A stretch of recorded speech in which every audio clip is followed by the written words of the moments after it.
Hi guys, welcome back to my channel. So আজকের থেকে আমি ব্লগ স্টার্ট করছি। বাংলাতেই করব যাতে কমফোর্টেবলি ব্লগটা করতে পারি। ব্লগটা স্টার্ট করার রিজনটা এটাই, যাতে people around me can be reassured that trying again. I don't know যে ট্রায়াল নাম্বার এটা কত, but have always been trying throughout my life, but still again আবার ট্রাই করছি লাইফটা ঠিক করার।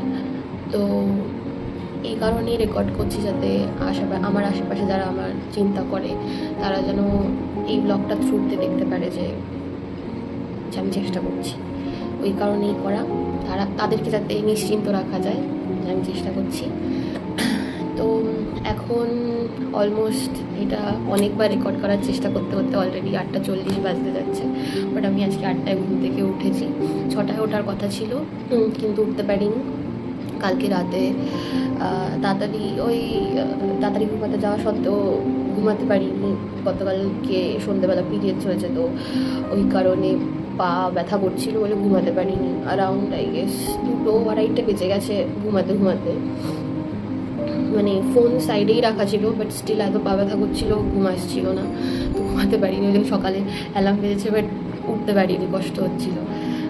তো পিরিয়ডস হলে যেটা হয়, তো এই কারণে ওঠা হয়নি।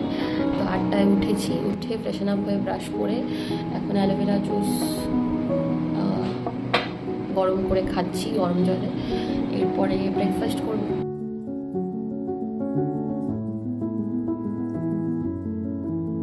ব্রেকফাস্ট করার পর আমি এখানে বেকারির কাজ স্টার্ট করার আগে জায়গা পরিষ্কার করে নিচ্ছি অ্যাজ ইউজুয়াল।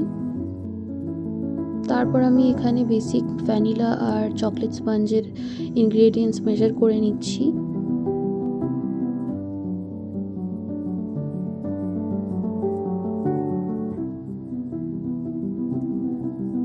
ব্যাটার রেডি হয়ে যাওয়ার পর সেটাকে মোল্ডে ঢেলে ওটাকে বেকিংয়ে বসিয়ে দিচ্ছি ফর 30 to 35 মিনিটস। এরপর কিছু প্রোডাক্টের কস্টিং করতে বাকি ছিল, তো সেইটার কাজই আমি এখন বসে করছি। মিনওয়াইল ভ্যানিলা আর চকলেট স্পঞ্জও বেক হয়ে গেছে, সেটা একবার চেক করে নিলাম। এখানে খিদে পেয়ে গেছিলো, তারপরে আমি লাঞ্চটাও করে নিচ্ছি। লাঞ্চ করার পর আরেকটা ল্যাপটপে কাজ ছিল, তো সেই কাজটাও আমি সেরে নিচ্ছি। ল্যাপটপের কাজ সারার পর কিছুক্ষণ ব্রেক নিয়ে আমি আবার বেকিংয়ের কাজ শুরু করছি। তো আমি এখানে একটা নতুন রেসিপি ট্রাই করছি ফর আপকামিং নিউ প্রোডাক্ট আমার বেকারির জন্য, তো সেটারই কাজ করছি। নতুন প্রোডাক্টের কাজ হাফ ডান করার পরে ওটাকে ভালো করে র্যাপ করে রাখছি। সাথে সাথে বাকি স্পঞ্জেসগুলোকেও ভালো করে র্যাপ করে রাখছি যাতে ড্রাই না হয়ে যায়। র্যাপ করার পর জিনিসগুলোকে ফ্রিজে রেখে আমি এরিয়া পরিষ্কার করে নিচ্ছি। কাজ কমপ্লিট করার পর স্নান করে এসে তারপরে আমি ডিনার করে নিই। তো আজকে এই ব্লগটা এখানেই আমি শেষ করছি। ভালো লাগলে লাইক অ্যান্ড সাবস্ক্রাইব করো। দেখা হচ্ছে নেক্সট ভিডিওতে।